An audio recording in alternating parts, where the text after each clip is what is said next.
Hello, Miss Barnes here. Today I'm going to be telling you about a really exciting opportunity for you budding translators, for you budding linguists. It is called the Stephen Spender Prize 2020. It is a poetry translation competition, and today I am going to be taking you through how to prepare your entry.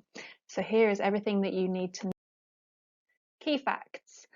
It launches on the 24th of April of this year and the closing date is the 17th of July. So you have got a few months to get your entries together. The aim of the game is to translate any poem in any language into English.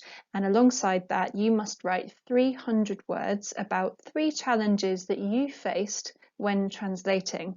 Now, at this point, some of you might be thinking, oh, well, translating is just looking up a word or looking up a few words and then finding out what they are in a different language, and that's it. Not quite. As we are going to find out, translation is actually quite a complex, very creative process, which cannot really just consist of putting one word from one language into another language. For one thing, many words in some languages don't translate very easily into another language. So we need to think about different ways of getting the same information, getting the same meaning from one language into another language. And we've got to think about, have we been loyal to the person that wrote the original? Have we preserved what they meant? But at the same time, have we allowed the new audience, the people who are reading our translation, have we allowed them to get the same message or as close to the same message as we can get to somebody who would have been reading it in the original language in which it was written? That is the translator's job, and it's actually quite tricky. So let's see how we get on with that. I'm going to be taking you through an example of how you could translate using a poem that I have chosen. We're going to be going through some of those decision-making processes. A couple of other things you need to know before we move on. If you are a winner, then your translation will be published in a Stephen Spender Trust booklet, and you will be in with a chance of winning £200. All of this information is on the website that you will see at the bottom of your screen now, so have a look on there if you want any more information. But for now, I'm going to take you through my very own translation process. So this is how to prepare your entry. So here is the poem that I have decided to translate today to give you an idea of how this process might work. Now, before we begin, I just want to say, please don't worry if you are not studying Spanish at the moment or if you cannot read this poem fully. That is okay. I'm going to be taking you through all of the different strategies that we can use as translators, and that doesn't involve you necessarily having to understand Spanish. So, this poem is called Nicaragua. It's by a lady called Giaconda Belli, and it goes something like this. Just have a listen and think about your initial emotions, the initial emotions that it brings up. Nicaragua, vos sos mi hombre con nombre de mujer. Me gustas en toda tu extensión de selva, de valle y montaña. Me gusta tu calor y cómo reverbera el sol en tus caminos. Me gusta tu enorme pecho verde y erizado, donde oigo tronar magma y volcanes. Okay. So why did I choose this poem? The feelings I got from this poem were quite emotional. I had an emotional reaction to this. I got a really vivid picture of a place that I had never been. After I read this poem, I did go to Nicaragua, incidentally, but before that, I didn't know anything about it. So this poem gave me a flavour of what it's like to be in Nicaragua, which, for those of you that don't know, is a country in Central America. I loved the rich emotive vocabulary here, as we will go into a little bit later. We've got lots of emotion in here, and it really helped me understand a bit about how Spanish works. There are lots of really lovely Spanish words here, and the way that they all sound together really it spoke to me. It made me feel quite passionate about this language. You might have different reasons for choosing the poem that you end up going with, but I really recommend that you follow this process that I'm taking you through now. Get a notebook, as you can see here, and jot down some initial ideas. Why do I like this poem? Why do I want to translate this poem? get down some ideas just as I've done here. Okay. So one of our responsibilities as translators is to communicate what the author of the text that we're translating was really trying to communicate to his, or in this case, her audience. That is not so easy to do in a different language, because when we're reading in a different language, we don't have the same background as that person. We don't have the same experiences. We don't have the same associations. And we don't feel emotional about the same things sometimes. We don't have the same cultural experience. So in order to understand why this poet chose to write this poem, what her motivations were, what her feelings were when she wrote it, we really need to do some background research. If we don't do that background research, then when we come to put the poem in English, we might not be getting the same emotions through. We might not be able to really show the English-speaking audience what Giaconda Belli really meant when she was writing this poem. So that's why it's so important. I've gone ahead and done some background research, and I found out the following things. So what do we know about Giaconda Belli? We know that she's alive now. She is writing in up until the present. She's currently living in Barcelona, I believe. She's a Nicaraguan writer, which, for those of you who don't know, is a little country in Central America. She is very politically active, and not necessarily in this poem, but in a lot of her other work. There is a lot of political backdrop. She's very vocal about a lot of political issues. There are lots of problems, and continue to be lots of political problems in Nicaragua, where she is from, and she is very, very outspoken and a very active part of that political landscape. So we need to bear that in mind when we're reading all of her work, because that's the kind of writer that she is. That said, she's also extremely influenced by the natural world, which I think is probably going to come up a lot more in this poem. I find that quite interesting, that she is very engaged in politics, and that's a big feature of her writing, but it's almost as an escape that she then goes to write about the natural world with equal amounts of passion. So that's something that we could factor into the decision-making processes that we come to later in translation. She's also a very ardent feminist, and feminist themes run through her work quite a lot as well. And finally, it's really important to remember that this poem was written in 2000, so it was written in peacetime in Nicaragua, which I think is quite important. Again, coming back to this idea of celebrating nature, celebrating peace, maybe because she has so much experience of conflict and of political strife, maybe this was a motivation for her wanting to write a poem which is really not about depending on your interpretation, but maybe it's much less about political issues and more about a celebration of the natural world, which is much easier to celebrate if you have the peace and the space to enjoy it. We next need to think about our audience. It's really important to think about who we're translating for, because that's going to really affect some of the decisions that we make. If, for example, we decide that we are translating for young children, then that's going to influence the kind of language that we use in English. We're not going to use big, complex, technical words. We're going to use maybe simple, childlike language instead. In this case, we know that we're going to be translating for a panel of judges. We know that our poem might be published in an anthology, so we know that it's going to be read by people who probably are used to reading poetry, so we can probably decide to use language which is quite literary, possibly quite creative, possibly. We know that it's going to be published in the UK. Where is it going to be published is important. So we're going to probably be using British English, because our audience is probably going to be more British than anything else. And we are writing in the year 2020. So our vocabulary, in order for a modern audience to really understand it, then we're going to make sure that we might want to make sure, I should say, that we are writing in a modern way. But as I'm going to keep on coming back to again and again, this is only one of the factors that's going to go into your translation. There are other factors which might mean that you don't use such modern language sometimes. It depends. in my case, I think that this is something that I might think about because I'm translating for a 21st century audience living in 2020. I might be making my language be relevant to that particular group of people.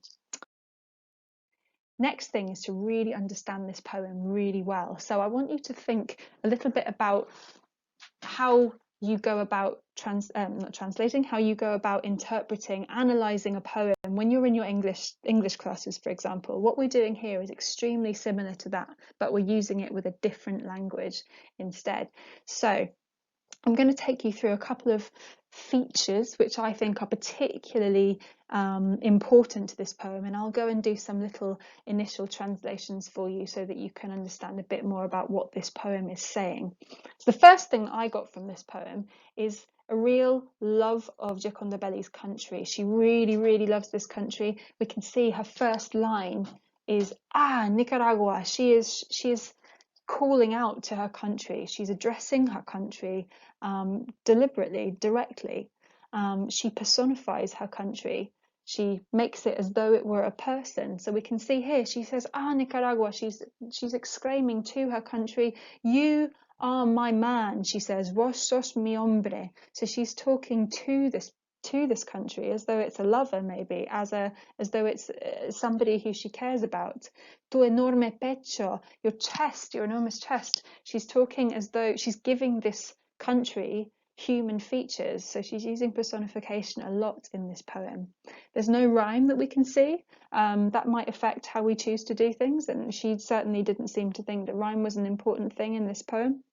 If you are choosing a poem that rhymes, it's completely up to you whether you decide to make it rhyme in your translation. It's a very big challenge to make a poem rhyme.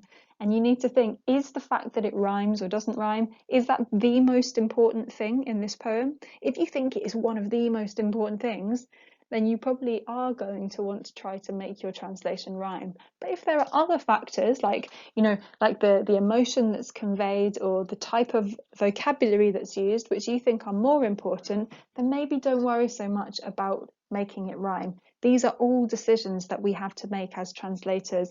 And I should say, I really want to emphasize that no translation is perfect. Translations are different interpretations of a text. So what you do and how someone else, so you might translate this poem completely differently to how I translate it. That is no bad thing. We are all creative people when we're translating. Anyway, that was a bit of a digression. Let's carry on with a bit of analysis of this poem. There's no rhyme, but there is a really strong tone here. I think there's a passionate, celebratory tone. We can see that through repetition. We've got this repetition of gustar, the verb to like, or to please, I should say more accurately. So me gustas, you please me. Me gustas, me gusta, it pleases me, your heat. For example, we've got here, I've got this real positive vibe coming through this poem. And then finally, there's a really common key theme running through this whole part of this poem, which is the natural world. So we can see lots of different references to natural features here. We've got selva, that's jungle. We've got valle, that's valley. Montaña, mountain. And what else have we got? Sol, sun. Magma, which everyone who already speaks English will be able to recognize. And volcanes, we have volcanoes. So she's really, for me, this is a love song to the natural beauty of Nicaragua. Let's move on and think about all of these things put together. So what are our priorities? What are we as translators going to prioritize in our translation? I think that the passion of this poem, the way that it's made me feel, and the way that the poet obviously feels about Nicaragua, that's something that I want to preserve as my top priority. So any other decisions that I make when I'm translating, hopefully that are not going to get in the way of me translating this passion. That's really important to me. I also want to communicate the visuals. The visual impact of the landscape is really visual, this poem. As I just said, you can see lots of different images of jungles and mountains and valleys and volcanoes. It's an amazing landscape. And I can tell you, having visited Nicaragua since, having stayed there for a while, in fact, that all of these features of the Nicaraguan landscape are are absolutely incredible. So I want to be able to translate that over to somebody who has never been there before using this language. That's really important to preserve for me. I also want to try to maintain the structure of this poem. It's quite a simple structure. It's very free. We're not really bound by rhythm and rhyming structures or rhyming patterns or anything here. So we've got, I think, a good chance of being able to mirror the Spanish structure with the English in an English way quite easily, hopefully. We'll see how that goes. So now I'm going to really root these priorities in my head. Make sure that you've jotted them down somewhere in your notes when you're preparing this paper, because you're going to need to come back to these several times to make sure that you're staying true to your priorities. We know quite a lot more about the poet. We know why it was written, possibly. We know who we're writing for, and we've decided what is most important to us. I've now put all of those factors together and I've put them into creating a first draft of this translation. I've used the dictionary as much as I need to. Please use the dictionary as much as you feel you need to at this point to make sure that every detail of this poem is clear to you. So I've at this point just jotted down everything that I think is important. So I've tried to translate. This is probably what we'd call a close translation. So it's maybe going to be a bit over literal. It might not sound great yet, but that's okay. Mine comes up as something like this. Nicaragua, you are my man with name of woman. You please me in all your extension of jungle, of valley and mountain. I like your heat and how reverberates the sun in your streets. I like your enormous chest, green and spiny, where I hear thunder, magma and volcanoes. Okay, so there is my draft. I've thrashed it out. I've got everything down on the page. Let's go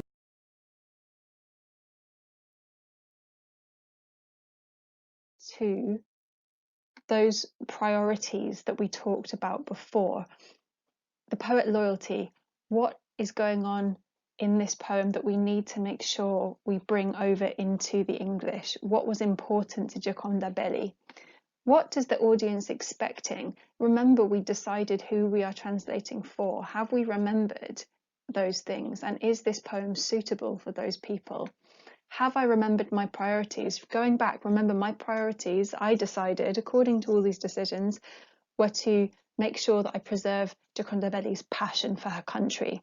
I was also going to prioritise thinking about my audience. I was thinking about communicating the beauty of the Nicaraguan landscape to them. That was important for me. And thirdly, my big priority was to maintain the structure in English from the Spanish. Let's go through and see if I have successfully done that yet.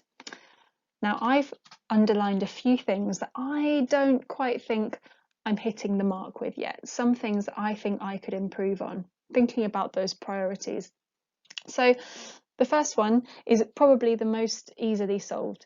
Nicaragua is the title. I've actually left that on the left-hand side when I was typing this up. Now, I wanted to preserve the structure and the format of the poem. Very simply, I can just move that over to the centre. That's something that we do need. It might sound like a very basic point, but it's something that we want to try and mirror. I decided that I wanted to try and mirror because I wanted to preserve the structure. So I'm going to bring that over to the centre. I've put you are my man with name of woman. I'm not really happy with that yet because I think name of woman, it's come very, very literally from the Spanish word order there. But I think in English that sounds a bit like a caveman speaking. Name of woman. It sounds too clunky for me. I might want to think about how I can smooth that by putting it in maybe in a different word order in English. Let's think about that. You please me. Now this has been really bothering me. You please me. I don't like that yet. You please me. It is quite a close translation of me gustas. That's literally how very closely how we would translate it. But you please me, to please, to me, that doesn't sound very emotional. It sounds like I don't know, just a bit of just like a transaction. It's not conveying this passion that Giaconda Belli has about how much she loves her country. And that, don't forget, was one of my priorities. I really wanted to preserve that passion. Very important to me. I don't think I've quite got there yet. Also, this word extension, you can see in Spanish the word extensión, and so it might be a very natural temptation just to put it straight into English as extension. But to me, the word extension isn't really a very poetic word. Extension to me sounds like something mechanical. It sounds like an extension cord, or an added something onto a machine, or something. I don't know. I don't know how I feel about that word yet. I might want to think a little bit about, when I'm thinking about an extension of jungle, what am I thinking? Maybe there's a better word for that, the idea that this jungle is spread out in front of us. I have to have a think about that. And then I've translated this, reverbera el sol, reverberates the sun.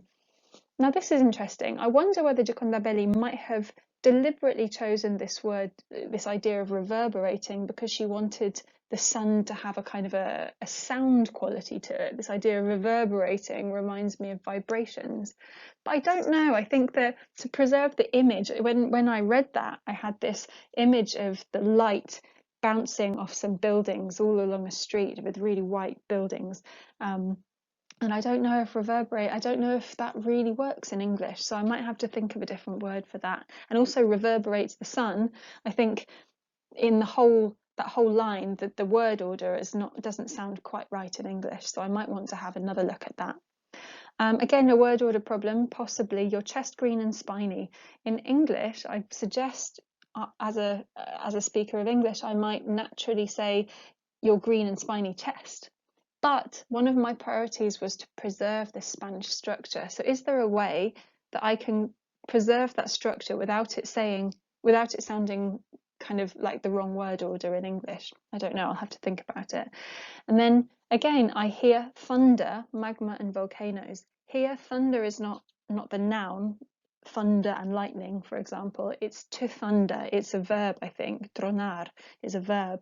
So I want to get this idea that the magma is what is thundering, and I don't think that's very clear in my translation at the moment. So I've got a little bit of work to do. I'm going to see if I can make a few adjustments.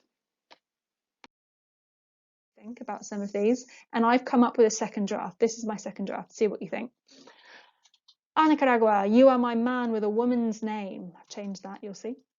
I love you. I love you in all your expanse of jungle, valley and mountain. I love your heat and how the sun rebounds in your streets. I love your enormous chest, green and spiny, where I hear the thunder of magma and volcanoes. So as you'll see, I've made quite a few adjustments there. I've changed this idea of you please me to I love you. Now, some people might argue that I love you is not really what me gustas is. But for me, because my priority, now we have to go back to our priorities at the beginning, my priority was to preserve the passion of Giaconda Belli. And I think that I love you communicates that passion in English much better than you please me does. So that's my personal decision. You might disagree. That's the great thing, that we are all able to produce different translations and none of them is necessarily wrong. You'll notice that I changed that idea. I wasn't quite happy with the idea of reverberating. It didn't work for me. And I don't really think it's what Giaconda Belli meant in English, to reverberate. And the sun, this idea of light bouncing between different buildings, that's the visual that I wanted to be able to show to an English audience. So I chose the word rebounds instead. You'll see that I've added a comma in there, your chest, green and spiny, and I think that just allows us to keep the structure as similar to the original as possible. Do you remember one of my structures, one of my priorities at the beginning was to keep this structure in place as much as possible. And then, as I mentioned before, I did do something about the idea of the thunder. I chose the thunder of magma rather than I can't remember how I did it before, how I hear thunder magma. It didn't show very clearly that it was the magma that's thundering in the volcanoes.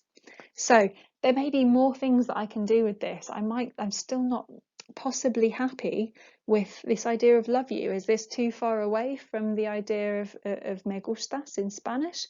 I might want to play around with this a little bit more to see if I can change anything else. But for now, I'm quite happy with that. So the next thing and final thing that I have to do is to write up a few of these decisions, exactly what I just was talking about in the last bit when I was talking about the second draft. I would like you to write down three big decisions that you had to make when translating. So in my case, the first one that I decided to write about was this idea of I love you and me gustas. It's a tricky one because they're not exactly the same thing. The English and the Spanish me gustas and English I love you, are they the same? I don't know, not quite, but I might have had, and I did have, a reason for choosing I love you rather than you please me. So I tried to write that up. So I came up with this. I decided to translate me gustas as I love you, although I like you might technically be closer, or you please me. I felt that like doesn't convey the same level of passion in English that the poet is able to use gustar to express in Spanish. And as I keep coming back to, my priorities were to preserve the passion. So this is me justifying my decision, basically. This is me saying I chose to do it this way because. Now for your entry, you will have to come up with 3 different points like that. My other points could be to do with how I changed that word reverbera to rebounds. I could justify why I chose that. And perhaps I might choose to justify why I decided to put a comma there after your enormous chest in order to keep the word order the same in Spanish, but to make it a little bit more flowing in English. So, and there you have it. So the last thing to do is to submit, and you are going to hand in your final translations to your teacher. When you do that, you need to make sure that you include a copy of the original poem, along with your translation, of course, that is the most important part, and finally that 300-word piece of writing that you will have done, which tells us about three challenges that you faced during the translation process and how you overcame them. Really, really important part so that we can see why you have translated it as you have. I hope that is all clear. Please get in touch. Please visit the Stephen Spender Trust website if you want any more information, and good luck. I cannot wait to read your entries.